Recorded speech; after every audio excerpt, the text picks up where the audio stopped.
રાજ્યમાં કેટલાક દિવસથી મેઘરાજાએ વિરામ લીધો હતો, જો કે ગત રાત અને આજે વહેલી સવારથી ઉત્તર ગુજરાત સહિત રાજ્યના અનેક વિસ્તારમાં મેઘરાજાએ ધડબડાટી બોલાવી છે।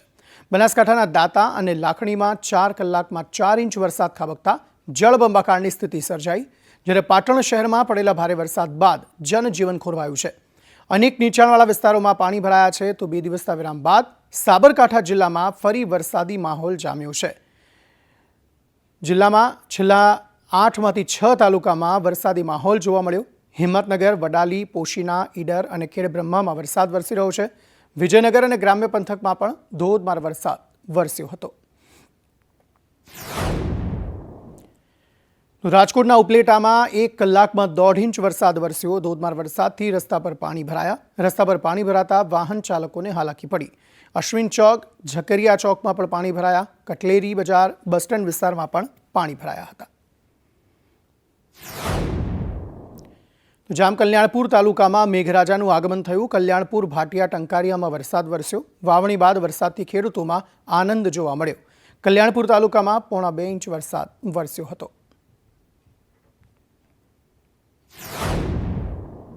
તો બનાસકાંઠાના ડીસામાં અવિરત વરસાદથી ઠેર ઠેર પાણી ભરાયા। વરસાદી પાણી ભરાતા જનજીવન પ્રભાવિત થયું છે। ડીસા તાલુકાના કંસારી ગામે વરસાદી પાણી રસ્તા પર ભરાઈ જતા પશુપાલકો અને ખેડૂતો મુશ્કેલીમાં મુકાયા। સ્થાનિકો કહી રહ્યા છે કે દર વર્ષે ચોમાસામાં કંસારી ગામમાં અનેક રસ્તાઓ વરસાદી પાણી ભરાતા બંધ થઈ જાય છે। તંત્રને અનેકવાર રજૂઆત કરવામાં આવી છતાં પાણીના નિકાલની કોઈ જ વ્યવસ્થા નથી કરવામાં આવતી, ત્યારે સ્થાનિકો હવે રોષે ભરાયા છે અને તાત્કાલિક ધોરણે વરસાદી પાણીનો નિકાલ કરવામાં આવે તેવી માંગ કરી રહ્યા છે। મારે કોઈને ડિલિવરી હોય તો કેવી રીતે લેવાનું, કોઈને તાર તપ હોય તો કેવી રીતે લેવાનું, કોઈને દૂધ ભરાવાનું હોય તો કેવી રીતે લેવાનું।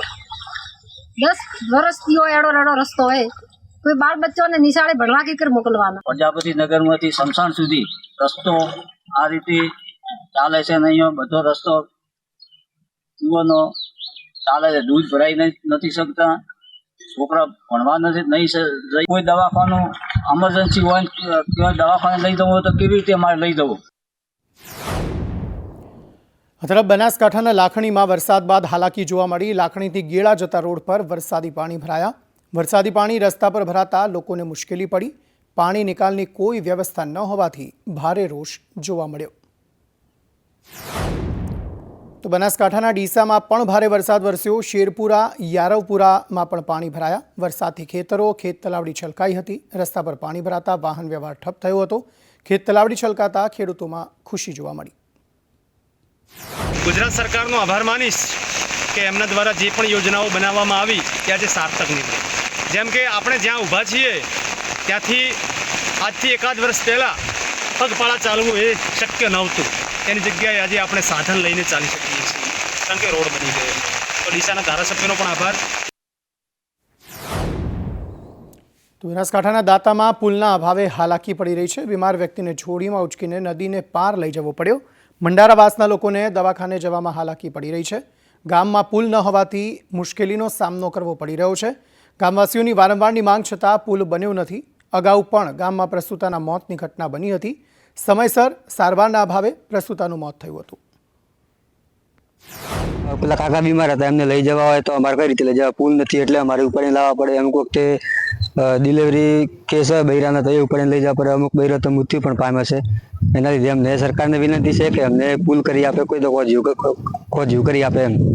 તમે આ કાકાને કઈ રીતે લઈને જોડી કરી લઈ રહ્યા? આ જોડી કરીને લઈને આવ્યા ઉપાડીને। શું સરકારનું શું માંગ છે તમારી? અમારે સરકાર જોડે એક જ માંગ છે કે અમને પુલ કરી આલે। આ તરફ નડિયાદમાં ધોધમાર વરસાદથી પાણી ભરાયા હતા। શહેરના તમામ ગરનાળા પાણીમાં ગરકાવ થઈ ગયા। માઈ મંદિર, શ્રેયસ, ખોડિયારનગર, ગરનાળું પાણીમાં ગરકાવ થઈ ગયું। આ ઉપરાંત વીકેવી રોડ, ડુમરાલ બજાર અને દેસાઈ વગામાં પાણી ભરાયા હતા। શહેરના નીચાણવાળા તમામ વિસ્તારોમાં પાણી ભરાયા। સતત ધોધમાર વરસાદથી આ પરિસ્થિતિ સર્જાઈ છે। તો પાટણ શહેરમાં પડેલા ભારે વરસાદ બાદ જનજીવન ખોરવાયું છે। શહેરના અનેક વિસ્તારોમાં વરસાદી પાણી ભરાઈ જતા લોકોને હાલાકીનો સામનો કરવો પડી રહ્યો છે। ઠેર ઠેર ભરાયેલા પાણીને કારણે વાહન ચાલકો તેમજ રાહદારીઓને મુશ્કેલી પડી રહી છે। જનતા હોસ્પિટલ અને આનંદ સરોવર તરફ જતા રસ્તાઓ પર પાણી ભરાઈ જતા તકલીફ પડી રહી છે। તો મોરબી શહેરમાં 2 ઇંચ વરસાદ વરસ્યો. વરસાદ વરસતા અનેક સ્થળે પાણી ભરાયા. 2 ઇંચ વરસાદને પગલે શહેર પાણી થયું. શહેરના Lathi plot, Alap road, Nehru gate અને કન્યા છાત્રાલય રોડ પર પાણી ભરાયા હતા.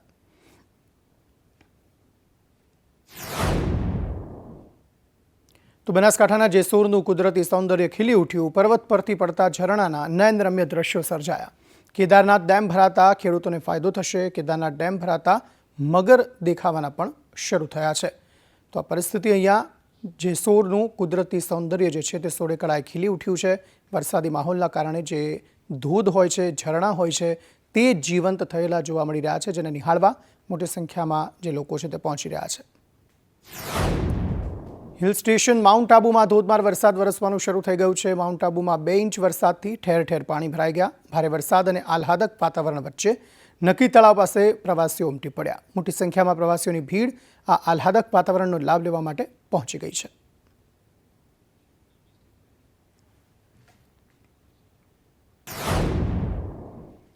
તરફ સાબરડેરી મામલે સૌથી મોટા સમાચાર મળી રહ્યા છે. જેલમાં રહેલા તમામ લોકોનો છુટકારો થશે. જેલમાં બંધ પશુપાલકોને જામીન મળશે. સોમવારે તમામ લોકોને જામીન મળી જશે. સંખ્યા વધુ હોવાથી સોમવાર સુધીનો સમય લાગશે. તમામનો છુટકારો થવાથી પશુપાલકોમાં ખુશી જોવા મળી રહી છે. સાબરડેરી સામે વિરોધમાં આ તમામની ધરપકડ કરાઈ હતી. આજ રોજ સુનાવણી થયેલી છે. સુનાવણી મુજબ સોમવારના રોજ 21 તારીખના રોજ ઓર્ડર માટે નામદાર કોર્ટે મૂકેલી છે. કેટલા જે પશુપાલકો છે 41 ની આસપાસના પશુપાલકોની આજે જામીન અરજીની સુનાવણી થયેલી છે અને બીજા નેક્સ્ટ 1-2 દિવસની અંદર થશે. પ્રશ્નો થયેલા છે એમનો હક હતો એ મુજબ લડવાયેલા હતા, એટલા માટેની આજે એ મુજબની દલીલો થયેલી છે અને નામદાર કોર્ટ દ્વારા સોમવારના રોજ 21 તારીખના રોજ ઓર્ડર માટે મૂકેલી છે મેટર. આ તરફ મોરબીમાં ચક્કાજામની પેટર્ન યથાવત છે. વિવિધ સમસ્યાઓની રજૂઆત કરીને થાકેલા નગરજનો હવે રસ્તા પર ઉતરીને ચક્કાજામ કરી સૂતેલા તંત્રને જગાડવાનો પ્રયાસ કરી રહ્યા છે. ત્યારે ધર્મનગર સોસાયટીના રહીશોએ પાણીના નિકાલ મુદ્દે ચક્કાજામ કર્યો હતો. ભારે ટ્રાફિક જામ સર્જાતા વાહન ચાલકો પરેશાન થયા હતા. 2 દિવસ પહેલા જે ચક્કાજામનું આંદોલન મુલતવી રાખ્યું હતું, પણ 2 દિવસને બદલે 5 દિવસ થઈ ગયા, છતાંય કોઈ આવ્યું નથી.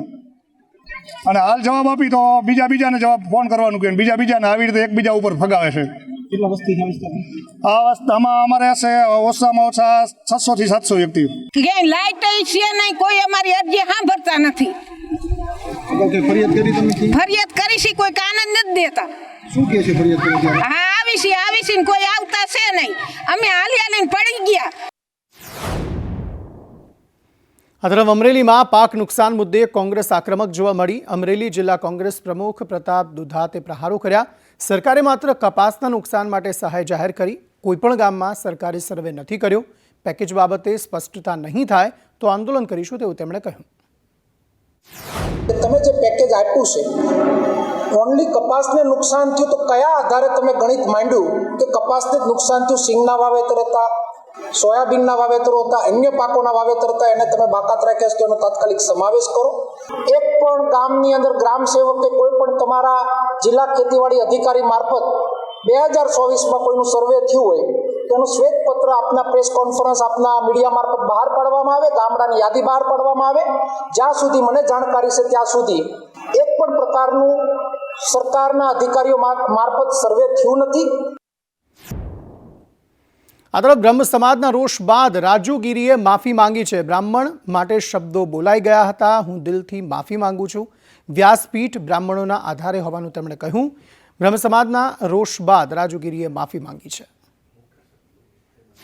ખાસ કરીને બ્રાહ્મણો માથે આ દુનિયાને એટલા ઊંધા ચશ્મા લોકોએ પહેરાવી દીધા છે ને કે જેની કોઈ સીમા જ નથી. પહેલા પ્રથમ તો 16 વર્ષ પહેલા ઉપવાસ થાય જ નહીં. પ્લસ વાત એ છે કે બધા બ્રાહ્મણોને નથી કીધું, પણ છતાં બ્રાહ્મણ શબ્દ આવે એટલા માટે બ્રાહ્મણોનું હૃદય દુખાય, અને બ્રાહ્મણનું હૃદય દુખાય એવું રાજુ બાપુ કોઈ દી ન કરે. બ્રાહ્મણ માટે મારે આવો શબ્દ બોલાઈ ગયો કે બ્રાહ્મણ ઊંધા ચશ્મા પહેરાવે એ મારી હૃદયની ભૂલ હતી. જૂનાગઢમાં મસ્જિદના ટ્રસ્ટી પર 5 લોકો દ્વારા હુમલો કરવામાં આવ્યો છે. ખ્વાજા ગરીબ નવાઝ મસ્જિદના ટ્રસ્ટી પર હુમલો કરાયો. ટ્રસ્ટી હજીભાઈ ઠેબા પર હુમલો કરાયો છે. ઇમામને છૂટા કરાયાની અદાવત રાખીને હુમલો કરવામાં આવ્યો હતો. ટ્રસ્ટી હાજીભાઈને માથા અને છાતીના ભાગે ઈજાઓ પહોંચી છે. મુખ્ય આરોપી સલીમ ભુજમાં પોલીસ કર્મચારી છે. આરોપીએ ટ્રસ્ટીને રાજીનામું આપવા માટે ચીમકી આપી હતી. ટ્રસ્ટી હાજીભાઈ ઠેબાને સારવાર અર્થે ખસેડાયા છે. તો મૌલાનાએ યુસ્કરી કરી અને સલીમ શાનને બરકાવ્યો અને સલીમ શાન એક પોલીસની ભાષામાં આવી અને આખા લતાને ઉશ્કેરી અને 400-500 માણસનું ટોળું ભેગું કરી અને મારા વિરુદ્ધની ગેરપ્રવૃત્તિ બધી વાતો કરી અને મસ્જિદમાં આવ્યા અને મસ્જિદની અંદર મને મારી અને ઢસડીને બહાર કાઢવામાં આવ્યા. તો આ તરફ પાટણમાં નગરોળ તંત્રના પાપે આજે એક વૃદ્ધ ખાડામાં પટકાતા તેમનો જીવ ગયો છે.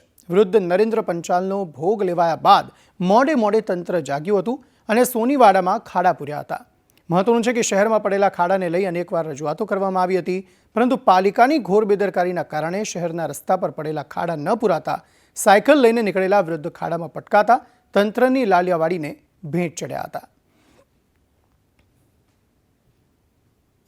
સમગ્ર ઘટનામાં આ ખાડામાં ને એના પડી જવાથી જ એમનું મૃત્યુ થયું છે.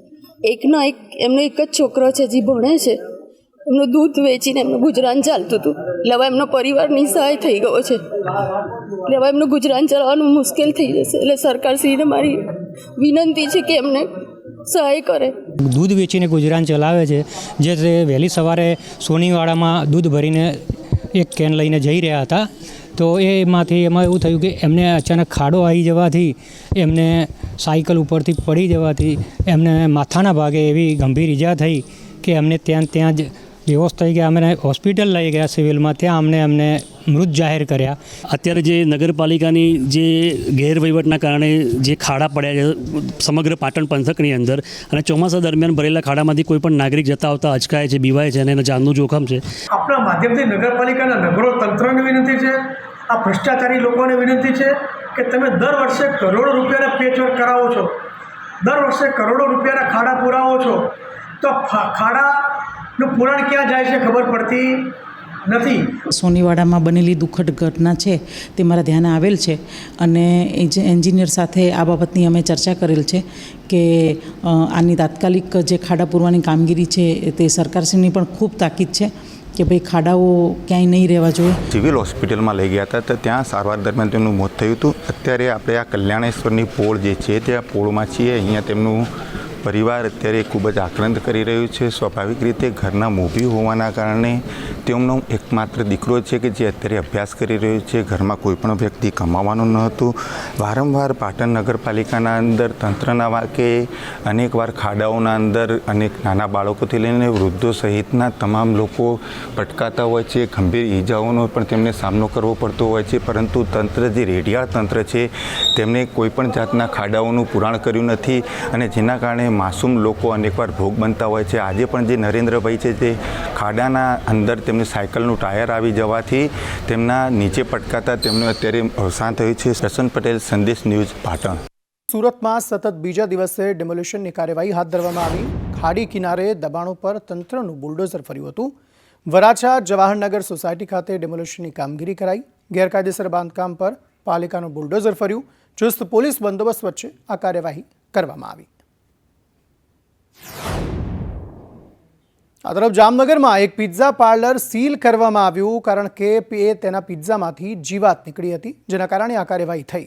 લાપીનોઝ પિઝા પાર્લરમાં ગ્રાહકને કડવો અનુભવ થયો. કોર્પોરેશનમાં ગ્રાહકે ફરિયાદ કરતા આ કાર્યવાહી કરવામાં આવી. પિઝામાં જીવાત નીકળ્યાની ફરિયાદ કરી હતી, જે બાદ આ કાર્યવાહી થઈ.